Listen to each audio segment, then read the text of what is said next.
Students, welcome to my YouTube channel. আজকের এই ভিডিওতে আমি আলোচনা করব তোমরা যারা সিটেট পেপার 2 দেবে পরীক্ষা সেপ্টেম্বরে, সেই পেপার 2 তে সিডিপির 30টা প্রশ্ন উইথ এক্সপ্লেনেশন আজকে আমি তোমাদের সাথে আলোচনা করব। ভীষণ গুরুত্বপূর্ণ এগুলো, মানে বিগত বছরও রিপিট হয়েছে এরকম কিছু প্রশ্ন আমি তোমাদের সাথে আজকে আলোচনা করব। তো অবশ্যই ভিডিওটা তোমরা প্রথম থেকে শেষ পর্যন্ত দেখো এবং বন্ধুদের সাথে শেয়ার করে দিও, এবং তোমরা আমাকে এই ভিডিওর কমেন্টে জানিও যে এরপরে তোমরা সোশ্যাল সায়েন্স এবং সিডিপির কোন ইউনিটের ওপরে ভিডিও চাও। আর যারা তোমরা আগামী বছর জানুয়ারি অথবা ফেব্রুয়ারিতে যে সিটেটটা হবে তাতে সিডিপি এবং সোশ্যাল সায়েন্সের প্রিপারেশন নিতে চাইছো, ক্লাস করতে চাইছো, তোমরা আমার স্ক্রিনে দেওয়া নাম্বারে যোগাযোগ করে নিও। সেপ্টেম্বর থেকে আমার ক্লাস শুরু হবে, কেমন? একদম মিনিমাল ফিসে তোমরা আমাকে কন্ট্যাক্ট করে নিও। তো চলো তাহলে শুরু করা যাক। আচ্ছা, আমরা এবারে প্রশ্নগুলো একটু দেখি, ঠিক আছে? 30টা প্রশ্ন আছে, এগুলো প্রিভিয়াস ইয়ারে এসেছিল, প্রিভিয়াস ইয়ার সিটেটে। ভীষণ অ্যানালিটিক্যাল প্রশ্ন, মনে হবে জানা, কিন্তু একটু বুঝে উত্তর করতে হবে। প্রথম যে প্রশ্নটা,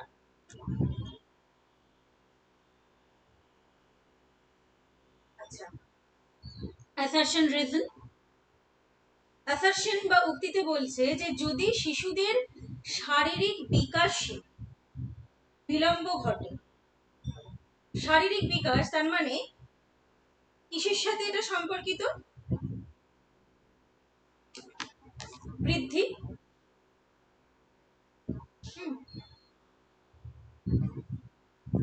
বিলম্ব ঘটে, তবে তাদের সামাজিক ও প্রক্ষোভিক বিকাশও এর দ্বারা প্রভাবিত হয়। একদিকে গ্রোথ, একদিকে ডেভেলপমেন্টের কথা বলছে, মানে একদিকে কোয়ান্টিটেটিভ চেঞ্জ আর একদিকে কোয়ালিটেটিভ চেঞ্জ।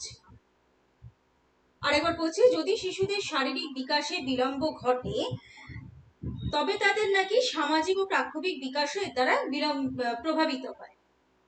নেক্সট এটা বলছে যুক্তি যে শিশুদের বিকাশের ধারায় নিরবচ্ছিন্নতা বা বিকাশমূলক ধারাবাহিকতা বর্তমান। তো কোনটা ঠিক কোনটা ভুল, নাকি দুটোই ঠিক নাকি দুটোই ভুল, একটু দেখে নেওয়া যাক।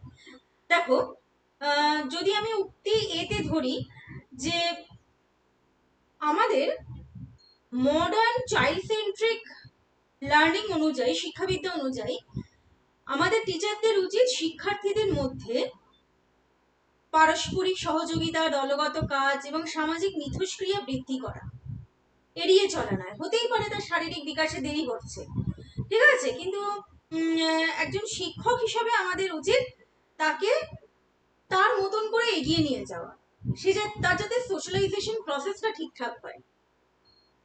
রিজন যেটা বলা হচ্ছে, দেখো শিখন কিন্তু কোনো রকম কোনো নিষ্ক্রিয় প্রক্রিয়া না, এটা একটা অ্যাক্টিভ প্রসেস।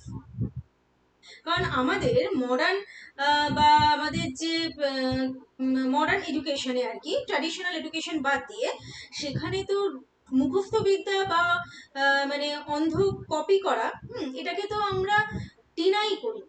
মুখস্থ বিদ্যা হবে না, মুখস্থ বিদ্যা তো এখানে চলে না, সেখানে অর্থপূর্ণ শিখনের উপর জোর দেওয়া হয়, ঠিক আছে? তাই শিশুদের বিকাশের ধারায় নিরবচ্ছিন্ন বিকাশমূলক ধারাবাহিকতা বর্তমান, এটাও কিন্তু যুক্তিযুক্ত নয়। তাহলে এখানে সঠিক উত্তর হবে অপশন 4, এ এবং আর দুটোই ভুল। নাম্বার 2, পেঁয়াজের প্রজ্ঞামূলক বিকাশ, ঠিক আছে? পেঁয়াজের প্রজ্ঞামূলক বিকাশটা কি? এটা হলো একটা অভিযোজন প্রক্রিয়া, পড়েছিলাম আমরা অভিযোজন প্রক্রিয়া।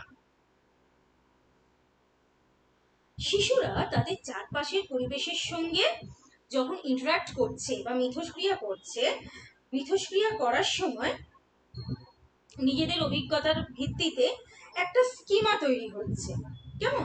যে স্কিমাটাকে আমরা বলতে পারি যে মানসিক কাঠামো। নিজের মতন করে একটা সে তার একটা মেন্টাল ম্যাপ তৈরি হয়ে যাচ্ছে, এবং সেটাকে আবার সে পরবর্তীকালে অ্যাডিশন অল্টারেশন করে আবার মানিয়ে নেয়, নিজের মতন করে আবার অ্যাডাপ্ট করে নেয়। তাহলে দেখো, একটা মেন্টাল ম্যাপ তৈরি হলো,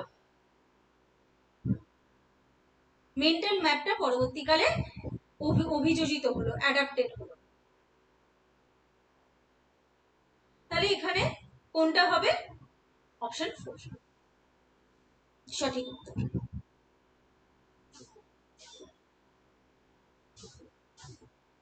পরেরটা, শিক্ষকদের উচিত শিক্ষার্থীদের মধ্যে পারস্পরিক সহযোগিতা, দলগত কাজ এবং মিথস্ক্রিয়া এড়িয়ে চলা। এটা একদমই সঠিক নয়, ভুল এটা। শিক্ষক, আমি প্রথমটা কি বললাম, শিক্ষকের উচিত হলো শিক্ষার্থী যাতে সোশ্যালাইজেশন প্রসেসটা ঠিকঠাক হয় সেদিকে লক্ষ্য রাখা।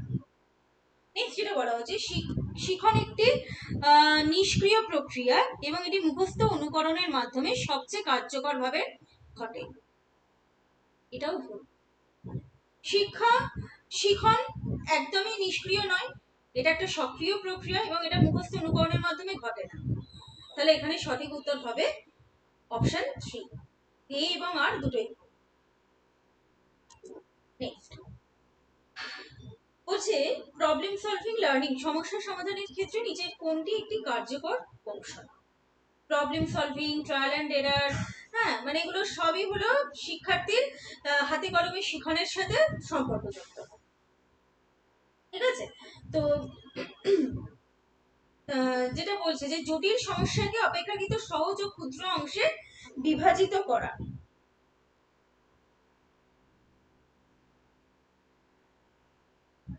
এটা অবশ্যই ঠিক।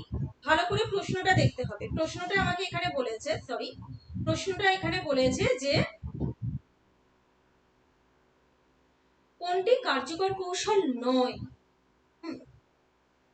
which is not an effective strategy। দেখো, এই 1 নম্বরটা কার্যকর কৌশল, সমস্যা সমাধানে লজিক্যাল রিজনিং ব্যবহার করা, এটা কার্যকর কৌশল। 4 নম্বরটা বলছি জটিল সমস্যাগুলোকে সহজতর অংশে ভেঙে ফেলা, এটাও কার্যকর কৌশল। তাহলে কার্যকর কৌশল নয় কোনটা? কার্যকর কৌশল হলো আমার নয় হলো 3 নম্বরটা। তাই সঠিক উত্তর হবে এখানে অপশন 3। যে প্রাসঙ্গিক তথ্যগুলো এড়িয়ে যাওয়া বা উপেক্ষা করা না, তাহলে আমি কিভাবে সমস্যার সমাধান করব? পরেরটা আবার পেঁয়াজের থেকে। পেঁয়াজের মতে, যখন শিশুরা কোনো কিছুকে সাধারণীকরণ করতে পারে এবং মনে মনে একটা প্রকল্প গঠন করে তা পরীক্ষা করার মাধ্যমে মানসিক প্রচেষ্টা ও ভ্রান্তি বা ট্রায়াল অ্যান্ড এরার প্রক্রিয়ায় যুক্ত হতে পারে, তখন তারা বিকাশের কোন স্তরে থাকে? ভালো করে দেখো। আবার সেই, আমি যদি আগের প্রশ্নে ফিরে যাই, সেখানে আবার কিন্তু এই মেন্টাল ম্যাপ, অ্যাডাপ্টেশন, এই বিষয়গুলোই চলে আসছে। একটা নিজের প্রকল্প গঠন, মনে মনে প্রকল্প গঠন করছে, তার মানে সেই একটা মেন্টাল ম্যাপ ক্রিয়েট হচ্ছে এখানে, তারপরে সেটা অ্যাডাপ্টেশন হচ্ছে। তাহলে পেঁয়াজের যে এটা কি, মানে পেঁয়াজের তত্ত্বটা কি? পেঁয়াজের তত্ত্বটা হলো কগনিটিভ ডেভেলপমেন্ট থিওরি। তো সেই কগনিটিভ ডেভেলপমেন্ট থিওরি অনুযায়ী আমরা জানি যে 11 বছর বয়স থেকে তার পরবর্তী সময় শিশুরা এই যে যৌক্তিক সক্রিয়তা স্তর রয়েছে না, ফর্মাল অপারেশনাল স্টেজ, এই স্তরে পৌঁছায়। এই স্তরেই কি হয়? তারা বিমূর্ত চিন্তা করতে পারে, প্রকল্প গঠন করে বা মানসিক একটা মানচিত্র তৈরি করে, আর একটা ডিডাকটিভ রিজনিং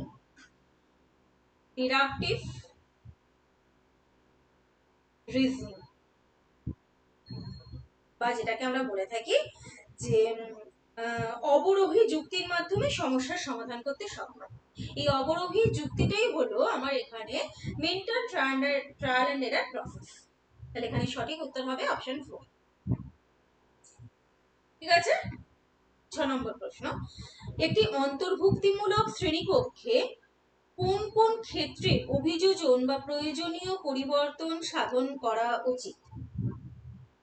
আচ্ছা, অন্তর্ভুক্তিমূলক শ্রেণীকক্ষ কি? অন্তর্ভুক্তিমূলক শ্রেণীকক্ষ হলো যেখানে সব ধরনের শিক্ষার্থীরা তাদের চাহিদা পূরণ করতে পারে। আচ্ছা, এখানে আমি যদি আরো দেখি এর বৈশিষ্ট্য, প্রতিটি শিক্ষার্থীর ক্ষমতা অনুযায়ী পাঠ্যসূচি পরিবর্তন করা এবং শিখন লক্ষ্য এবং শিক্ষণ পদ্ধতি যাতে সবার উপযোগী হয় সেদিকে খেয়াল রাখা। কেমন? আর পর্যাপ্ত সাহায্য এবং নমনীয় মূল্যায়ন পদ্ধতি এক্ষেত্রে প্রয়োজন, তবেই তো আমার ইনক্লুসিভ ক্লাসরুম বলে বিবেচিত হবে, তাই না? সব ধরনের শিক্ষার্থীরা আছে মানে আমাকে নমনীয় পাঠ্যক্রম রাখতে হবে, তাকে যার যেরকম হেল্প দরকার, গাইডেন্স দরকার, হেল্প বলবো না, গাইডেন্স দরকার, সেরকম গাইড প্রোভাইড করতে হবে। ঠিক আছে, তাই এখানে সঠিক উত্তর হবে শিখনের লক্ষ্য, এটাও পরিবর্তন করা উচিত। স্থান কাল পাত্র বিশেষে শিখন শিখন কৌশলেরও পরিবর্তন করা উচিত। এই যে বললাম, প্রোভাইড সাপোর্ট প্রোভাইড করা বা গাইডেন্স,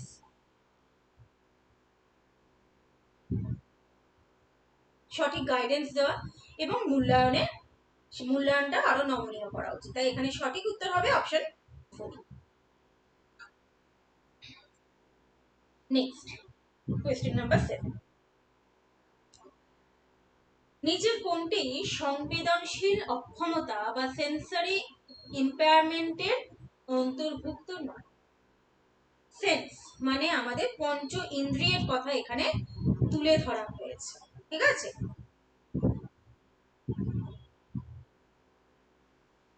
পঞ্চ ইন্দ্রিয়ের বিষয়টা বলা হচ্ছে। বর্ণান্ধতা মানে চোখ দিয়ে দেখার কথা বলা হচ্ছে, মানে এখানে ভিজুয়াল ইম্পেয়ার্ড বা ভিজুয়াল ইম্পেয়ারমেন্টের ব্যাপারটা চলে আসছে। আচ্ছা, শ্রবণী কাঠিন্য বা এখানে হিয়ারিং ইম্পেয়ারমেন্টের বিষয়টা চলে আসছে। আবার আংশিক দৃষ্টিহীনতা, আবার সেই কিন্তু আমার পঞ্চ ইন্দ্রিয়ের মধ্যে চলে আসছে, তাই তো, বিষয়টা চলে আসছে। তাহলে এখানে সঠিক উত্তর হবে ডিসগ্রাফিয়া। ডিসগ্রাফিয়া কি? ডিসগ্রাফিয়াটা হলো এক ধরনের লার্নিং ডিসেবিলিটি। ঠিক আছে, আচ্ছা নেক্সট কোশ্চেন নাম্বার 8, এনইপি 2020 মূল্যায়নের ক্ষেত্রে কোন পরিবর্তনের উপর জোর দিয়েছে? ঠিক আছে, আমার এনইপির লক্ষ্য কি ছিল? এনইপির লক্ষ্য ছিল, যদি আমি মূল্যায়ন বিষয়টাকে যদি ফোকাস করি, এনইপিতে বলা হয়েছে যে মূল্যায়নকে গঠনমূলক ও ধারাবাহিক করে তুলতে হবে। শিক্ষার্থীর প্রেক্ষাপট বা শিক্ষার্থীর প্রেক্ষাপটে কঠোর মূল্যায়ন নীতি গ্রহণ করা যাবে না। মূল্যায়নকে নমনীয় করতে হবে, কন্টিনিউয়াস করতে হবে। আর কি বলা হয়েছে? শিক্ষার্থীদের নিজেদের বিচার ও সহপাঠীদের মূল্যায়নে উৎসাহিত করা। শিক্ষার্থী যেমন নিজেকে জাজ করবে আফটার অ্যান অ্যাসেসমেন্ট, তেমনি সে তার বন্ধুদেরও, সহপাঠীদেরও কিন্তু সে ঠিক ভুলগুলো ধরিয়ে দেবে। জাজ করা ঠিক বলবো না, ঠিক ভুলগুলো ধরিয়ে দেবে। এবং আর কি বলছে যে আর কি লক্ষ্য ছিল? শিক্ষার্থী চিন্তা ভাবনা আত্মবিকাশে সাহায্য করা। তো এখানে সঠিক উত্তর হবে অপশন 3।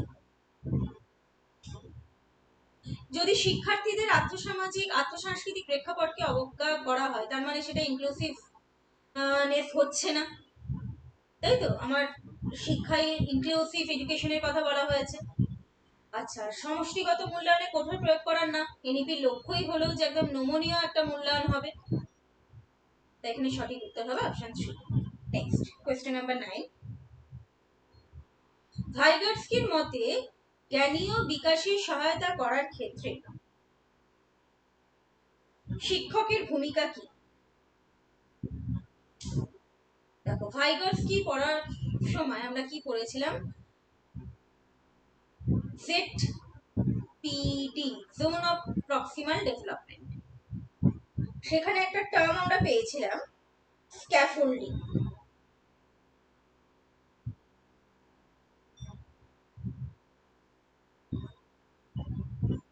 ঠিক আছে, মানে এটা হলো একটা গাইডেন্স স্ট্রাকচার। ঠিক আছে, একটা গাইড বলা যেতে পারে, যে শিক্ষার্থী নিজে কিছু করতে গিয়ে যখন সে সমস্যায় পড়ে বা বাধা পায়, তখন একজন গাইড তাকে গাইডেন্স দেবেন। সেটা অবশ্যই শিক্ষক হতে পারে,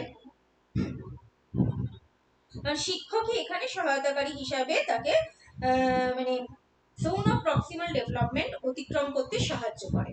তো এখানে সঠিক উত্তর হবে অপশন।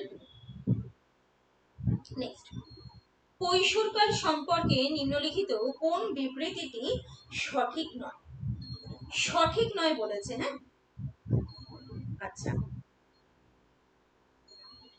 দেখে নিই ভালো করে প্রশ্নগুলো। কৈশোর একটি সামাজিক নির্মাণ, অবশ্যই। এখান থেকেই তো সে মানে তার মধ্যে গণতান্ত্রিক চিন্তা ভাবনার বিকাশ ঘটে।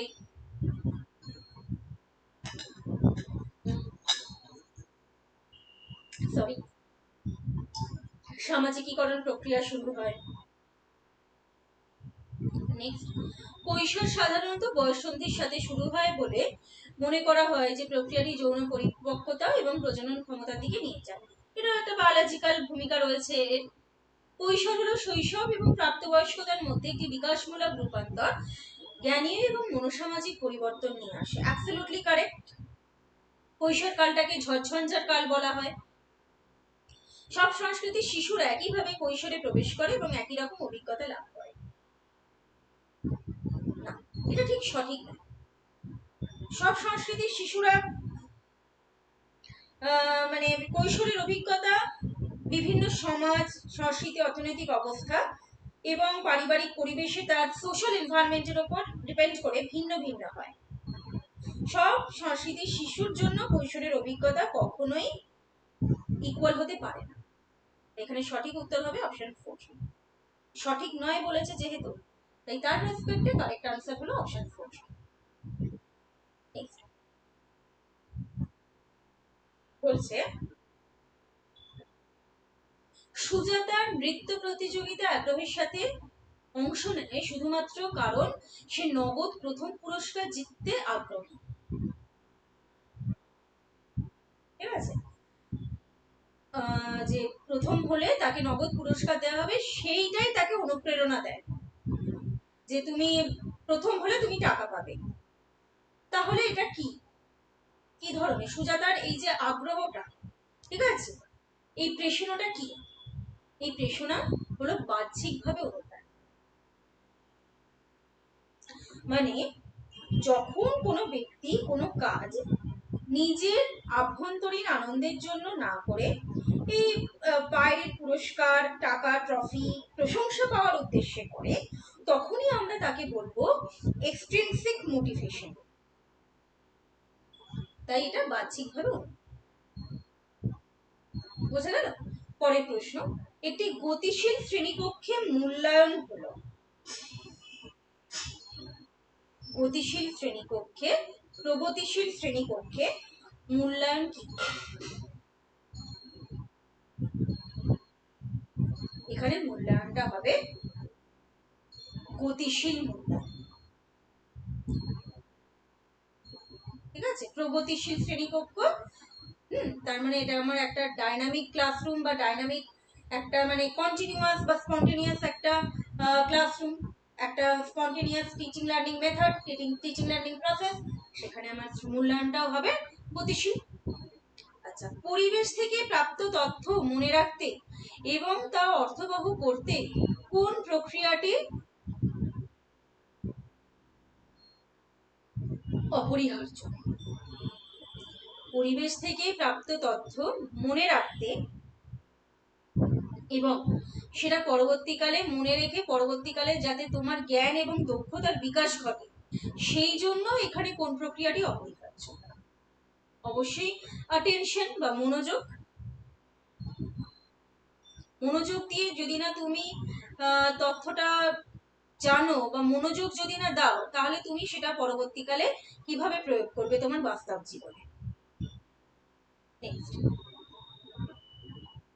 নিম্নলিখিত কোনটি এমন একটি প্রশ্নের উদাহরণ যেখানে শিক্ষার্থীদের তথ্য বিশ্লেষণ করতে হবে? ঠিক আছে,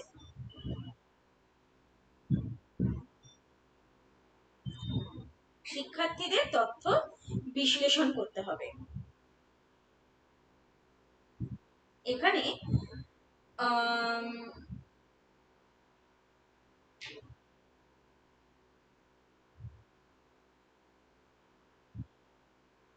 সঠিক উত্তরটা হবে এক্ষেত্রে 3।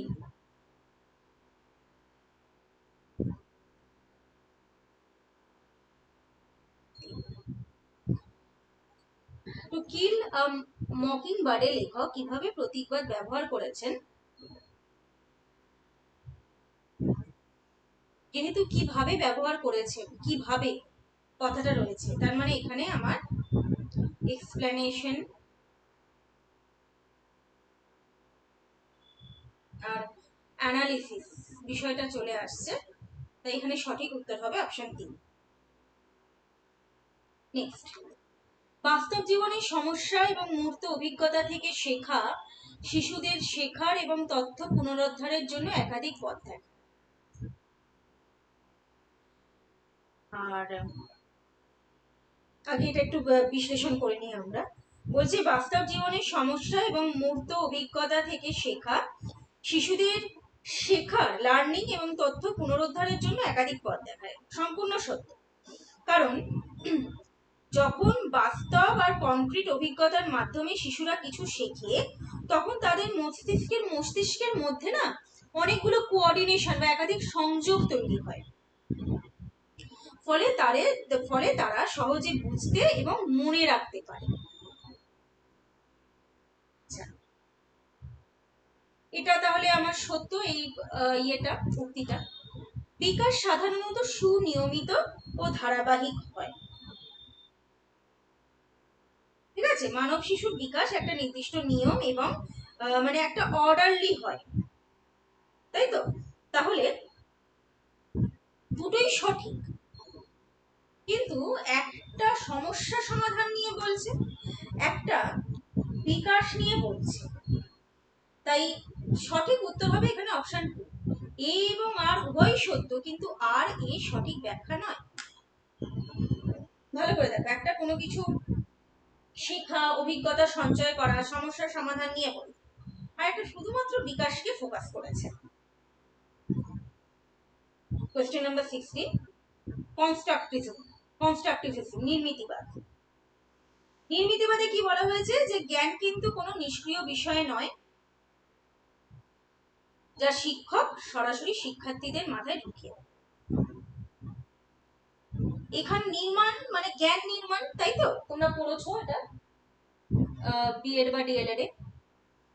তো জ্ঞান নির্মাণ হচ্ছে মানে এখানেও কিন্তু শিক্ষার্থীর নিজে হাতে আবিষ্কারমূলক পদ্ধতি, সমস্যা সমাধানমূলক পদ্ধতি, পরীক্ষণ পদ্ধতি, ট্রায়াল এন্ড এরার মেথড, এইসব মেথডের মাধ্যমে শিখতে শিখতে তার জ্ঞানের নির্মাণ হচ্ছে। তো সেই জ্ঞানের নির্মাণটা হচ্ছে কোথা থেকে? তাদের চারপাশের পরিবেশ, সমাজ, অভিজ্ঞতার মাধ্যমে।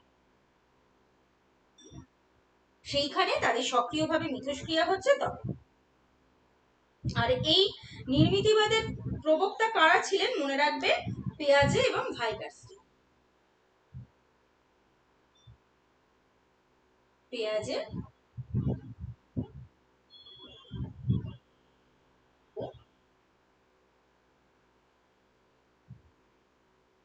ভাইগার্সকি। তাহলে এখানে সঠিক উত্তরটা হবে কোনটা? শিক্ষকদের উচিত শিক্ষার্থীদের প্রত্যক্ষ নির্দেশনা ও সুস্পষ্ট পথ প্রদর্শন করা।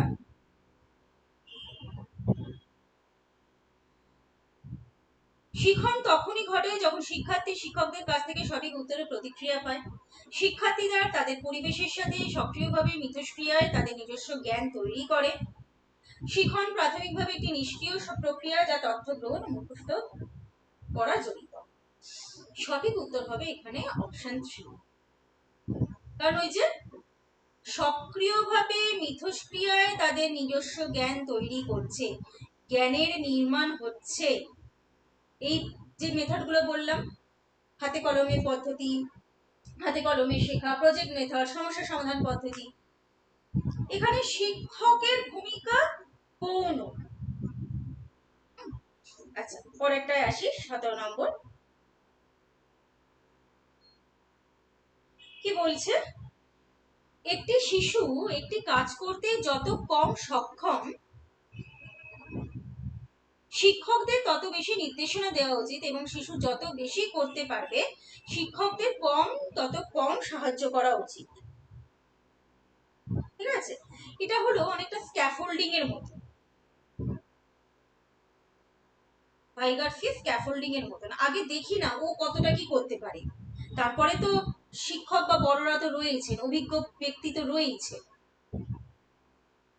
ঠিক আছে, যখন সে কোনো কাজে দুর্বল, তখন সেই অভিজ্ঞ ব্যক্তি বা শিক্ষক তাকে জাস্ট সিগন্যাল দেবে, পুরো কাজটা কিন্তু করে দেবে না, হিন্ট দেবে যে একটু ভেবে দেখো তো, আগের দিনও তো ঠিক এইভাবে তুমি 2+2 করে 4 করেছিলে, তাহলে এক্ষেত্রে তুমি কেন 4+4 করতে পারছো না? কেমন হিন্ট দেবেন, তাকে ক্লিউ দেবেন। কেমন? তখন শিশুটি যদি ধীরে ধীরে কাজটা করতে পারে, তাহলে শিক্ষকের সহায়তার পরিমাণ এক্ষেত্রে কমে যায়। তাহলে এটা সত্য, সে যদি নিজে করতে পারে তাহলে শিক্ষকের সহায়তার পরিমাণ কমিয়ে দেবেন। নেক্সট যেটা বলছে যে বুদ্ধিমত্তা আইকিউ দিয়ে সঠিকভাবে পরিমাপ করা যায় না। কেমন? দেখো, বুদ্ধিমত্তা মানে এটা হলো একটা multi dimensional factor. Multi dimensional ফ্যাক্টরকে শুধুমাত্র একটা সিঙ্গেল আইকিউ টেস্ট স্কোরের মাধ্যমে মানুষের সামগ্রিক সম্ভাবনাকে সঠিকভাবে মাপা যায় না। একটা পেন পেপার টেস্টই কিন্তু সব নয়, তাই এটাও সত্য। বাট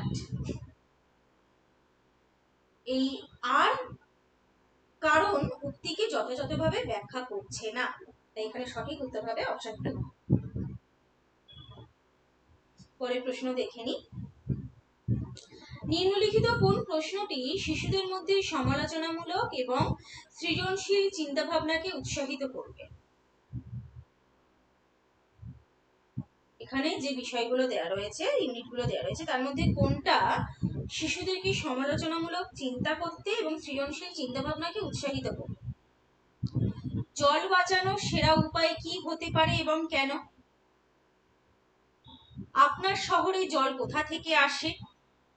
আপনার দেশে মোট কতগুলি রাজ্য এবং কতগুলি রাজধানী আছে?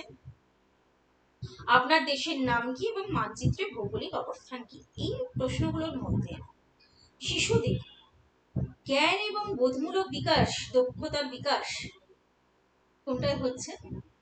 অপশন 1। এটা একটা ইস্যু। ঠিক আছে,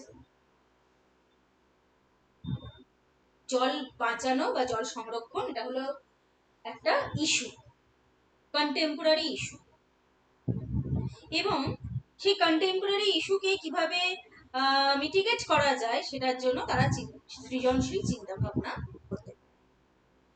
শহরের জল কোথা থেকে আসে? শিশুরা জানে জল কোথা থেকে আসে, কিভাবে সেটা পরিস্রুত হয়, অবজেক্টিভ টাইপ অফ কোয়েশ্চেন। দেশে কতগুলো রাজ্য, কতগুলো রাজধানী আছে, যে কোনো ডিরেক্টরি খুললেই পাওয়া যাবে, তার জন্য সৃজনশীল চিন্তা ভাবনার কোনো দরকার। দেশের নাম কি এবং মানচিত্রে ভৌগোলিক অবস্থান কি, এটাও যে কোনো অ্যাটলাস খুললেই পাওয়া যায়। শিশুরা যাতে ভাবে, এই যে সমস্যার সমাধানমূলক চিন্তা ভাবনা যাতে করে,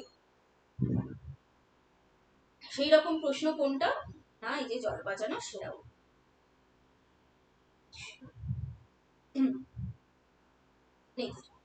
সমালোচনামূলক চিন্তা ভাবনায় প্রমাণের বা তথ্যের ভূমিকা কি? দেখো, সমালোচনামূলক চিন্তা ভাবনার মূল কথাই হলো কোনো কিছুকে অন্ধবিশ্বাস না করে তার সত্যতা যাচাই করা। ঠিক আছে, তার সত্যতা যাচাই করা, সেই জন্য তাকে যুক্তি দিয়ে সঠিক নিয়মে বা পদ্ধতি বিশ্লেষণ করা ভীষণ জরুরি। তাই এখানে সঠিক উত্তর হবে এই যে প্রমাণকে যৌক্তিক এবং পদ্ধতিগতভাবে বিশ্লেষণ করা, অপশন 1। আবার চলে আসি অন্তর্ভুক্তিমূলক শিক্ষা অর্থ। আমরা তো জানি যে শ্রেণীকক্ষে প্রতিটি শিশুর শেখার ক্ষমতা, গতি ও চাহিদা যেহেতু আলাদা হয়, তাই কোনো শিশুকেই বাদ না দিয়ে, আলাদা করে না দেখে একদম একটা নমনীয় পদ্ধতিতে তাকে শিক্ষা দান করা। তাহলে এখানে সঠিক উত্তর হবে সমস্ত শিক্ষার্থীদের জন্য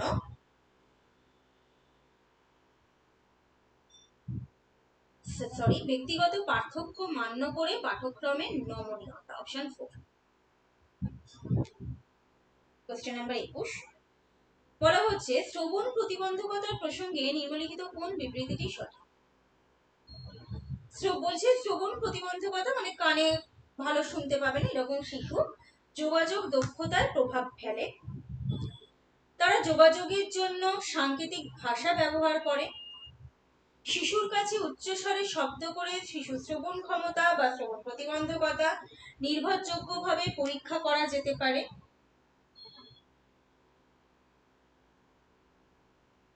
শ্রবণ প্রতিবন্ধকতা সর্বদা কানে শারীরিক সমস্যার কারণে হয়।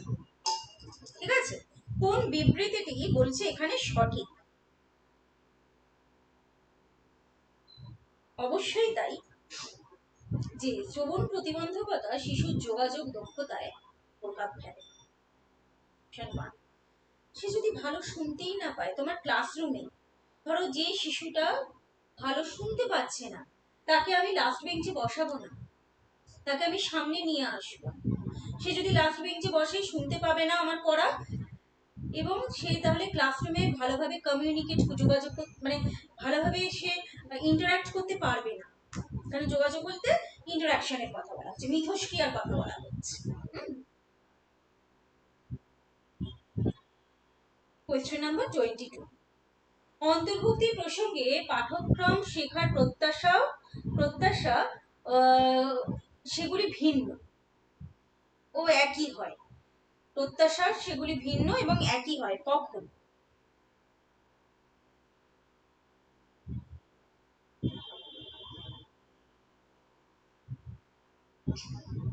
দেখো শেষ দিক থেকে দেখি, অ্যাকোমোডেশন এন্ড মডিফিকেশন। অ্যাকোমোডেশন কি? অ্যাকোমোডেশন বলতে বোঝায় যে শেখার পদ্ধতি বা পরিবেশের এমন একটা পরিবর্তন যেখানে মূল পাঠ্যক্রমের প্রত্যাশা বা লক্ষ্য সবার জন্য একই থাকবে। যেমন মনে করো যে দৃষ্টিহীন শিক্ষার্থীদের জন্য ব্রেইল বই দেওয়া, এটা হলো অ্যাকোমোডেশন। যেরকম শিক্ষার্থী আমার রয়েছে আমি সেই শিক্ষার্থীদের জন্য সেরকম অ্যাকোমোডেট করব। মডিফিকেশন কি? মডিফিকেশন বলতে বোঝায় যে সরাসরি পাঠ্যক্রম বা শেখার প্রত্যাশা পরিবর্তন করে সহজ বা ভিন্ন করা। যেমন ইনক্লুসিভ এডুকেশন হচ্ছে ক্লাসে বিভিন্ন ধরনের স্টুডেন্টরা রয়েছে, আমি একটু পাঠ্যক্রমটা নমনীয় করে দিলাম। আগে আমাকে দেখতে হবে যে আমার ক্লাসে যদি স্পেশাল চাইল্ড সবাই হয়, তাহলে সেই স্পেশাল চাইল্ডের জন্য স্পেশাল ব্যবস্থা করা, দ্যাট ইজ অ্যাকোমোডেশন। আর যদি বিভিন্ন ছাত্রছাত্রী থেকে থাকে অন্তর্ভুক্তিমূলক শিক্ষণের মাধ্যমে, তাহলে আমি পাঠ্যক্রমটা একটু নমনীয়। তাহলে সঠিক উত্তর হবে আমার এখানে অপশন 4। নেক্সট, নির্মাণবাদী মানে সেই কনস্ট্রাকটিভিজম। জ্ঞান নির্মাণ, শিক্ষার্থীরা নিজে হাতে জ্ঞান নির্মাণ করবে। ঠিক আছে, আচ্ছা এখানে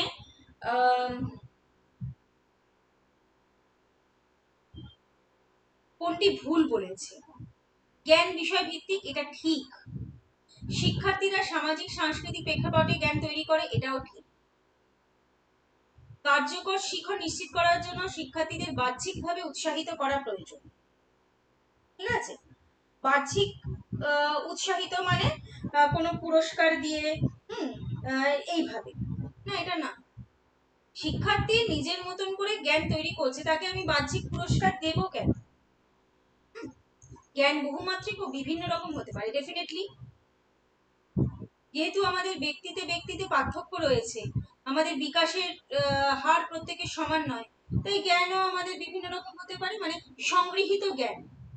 ঠিক আছে, সংগৃহীত জ্ঞান বা কনস্ট্রাকটিভিস্ট নলেজ সেটাও আমাদের ডিফারেন্ট হতে পারে। তাহলে এখানে সঠিক উত্তর হবে অপশন 3।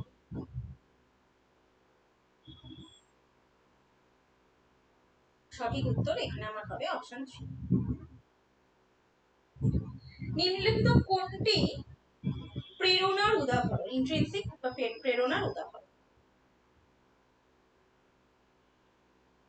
শিক্ষককে প্রভাবিত করার জন্য প্রকল্পটি সম্পন্ন করা?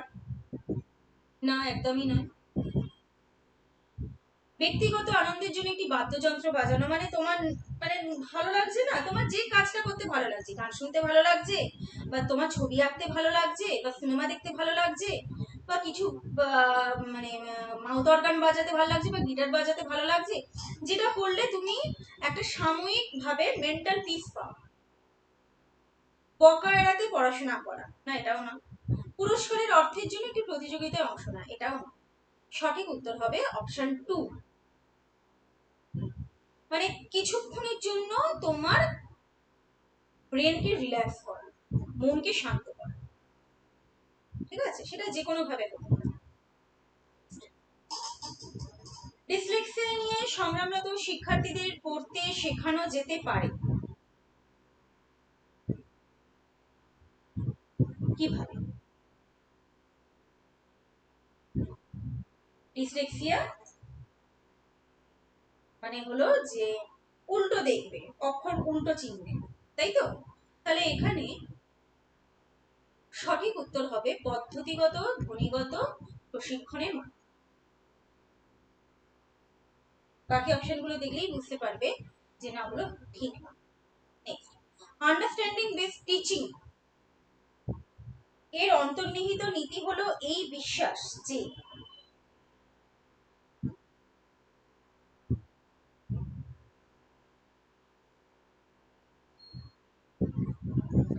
আন্ডারস্ট্যান্ডিং বেসড টিচিং, যে তোমার পড়া যাতে শিশুরা বুঝতে পারে। কেমন? তো এখানে সঠিক উত্তর কোনটা হবে? বা শিক্ষকের পড়া নয়, মানে একটা পরিবেশের কথা বলা হচ্ছে। আন্ডারস্ট্যান্ডিং বেসড টিচিং বলতে আমি আরেকটু ক্লিয়ার করি দিই, এখানে একটা এনভায়রনমেন্টের কথা বলা হচ্ছে। এমন একটা এনভায়রনমেন্ট যেখানে শিশুরা ওই খেলতে খেলতে শিখবে, খেলার মাধ্যমে শিখবে। তাহলে এখানে সঠিক উত্তর হবে অপশন 3। খেলার পরিবেশ মানে একটা বন্ধুসুলভ পরিবেশ, সেখানে শিশুরা নিজেদের জ্ঞান নিজেরাই গড়ে তোলে। তার মানে এটাও কিন্তু kind of constructivism theory. Constructivism theory. Question number 27, জটিল সমস্যার সাথে সংগ্রামরত আমানকে একজন শিক্ষক কিভাবে সমস্যার সমাধান দক্ষতা বিকাশে সাহায্য করতে পারে? আচ্ছা, একজন শিক্ষার্থী, তার কিছু জটিলতা রয়েছে,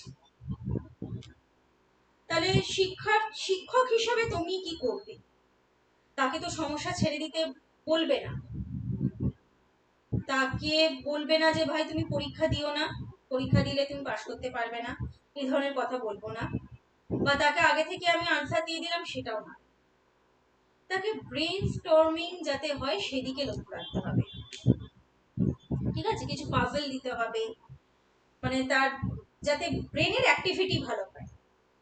তাহলে এখানে সঠিক উত্তর হবে অপশন 1।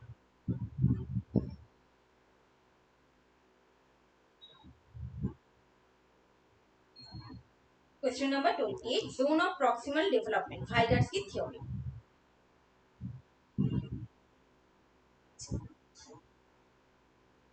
কি সেই সেটা একটা সার্কেল আমরা দেখেছিলাম জেডপিডি, যে এমন একটা জায়গা যে কাজের পরিসর, যা একজন শিক্ষার্থী মানে স্বাধীনভাবে কাজ করতে পারে না, কিন্তু একজন মানে সে বাধা পায়, মানে সে আটকে যায়, কিন্তু কোনো অভিজ্ঞ ব্যক্তি বা কোনো সাহায্যকারীর সাহায্য পেলে সেটা সে ওভারকাম করতে পারে। ঠিক আছে, সঠিক উত্তর কোনটা হবে? বলছে শিশুর বর্তমান স্বনির্ভর স্তর এবং সহায়তায় অর্জনযোগ্য স্তরের মাঝে পরিসর। ডেফিনেটলি সে নিজে নিজে শিখছে, নিজে নিজে করছে, এবং সে চাইছে যে তাকে যদি কেউ হেল্প করে খুব ভালো হয়। নেক্সট বলছে বিভিন্ন ধরনের কাজ যা শিশুর বয়স অনুযায়ী করা উচিত কিন্তু সে করতে পারে না। এটাও ঠিক নয়, এটা আমরা পড়িনি জোনাল প্রক্সিমাল ডেভেলপমেন্টে। বলছে সেই প্রক্রিয়া যেখানে শুরুতে ভিন্ন ধারণা থাকা দুই ব্যক্তি একটি সাধারণ ধারণায় পৌঁছায়। এটাও সঠিক নয়। এমন একটা প্রক্রিয়া যেখানে শিশুরা সমাজের বয়স্ক সদস্যদের দ্বারা নির্ধারিত পদ্ধতি অনুসারে কাজ করে। না, সমাজের বয়স্ক সদস্য নয়, কিরকম সদস্য? অভিজ্ঞ সদস্যের সহায়তা দরকার। তাহলে এখানে সঠিক উত্তর হবে অপশন 1। পেঁয়াজের মতে যৌক্তিক সক্রিয়তা স্তরে শিশুরা, ঠিক আছে, কি করে?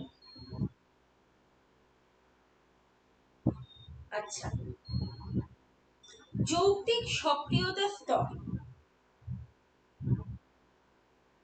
তার মানে 11 থেকে 12 বছর বয়সে যেটা শুরু হচ্ছে এবং প্রাপ্তবয়স্ক হওয়া পর্যন্ত যেটা কন্টিনিউ থাকে। এই সময় শিশুরা কি করে? বিমূর্ত চিন্তা করে, পদ্ধতিগতভাবে অনুমান পরীক্ষা করে, নিয়মতান্ত্রিকভাবে যুক্তি ব্যবহার করার ক্ষমতা অর্জন করে। তার মানে এখানে সঠিক উত্তর হবে অপশন 1, অনুমানমূলক যুক্তি এবং প্রস্তাবমূলক চিন্তা ভাবনা করতে সক্ষম। কারণ এই পর্যায়ের প্রধান বৈশিষ্ট্যই হলো যে কিশোর কিশোরীরা কৈশোরকাল তো এই সময় তারা অনুমানমূলক পরিস্থিতি নিয়ে চিন্তা করতে এবং পদ্ধতিগতভাবে সিদ্ধান্তে উপনীত হতে তারা সচেষ্ট। এই সিরিজের লাস্ট কোয়েশ্চেন, বিদ্যালয় শিশুদের ব্যর্থতা।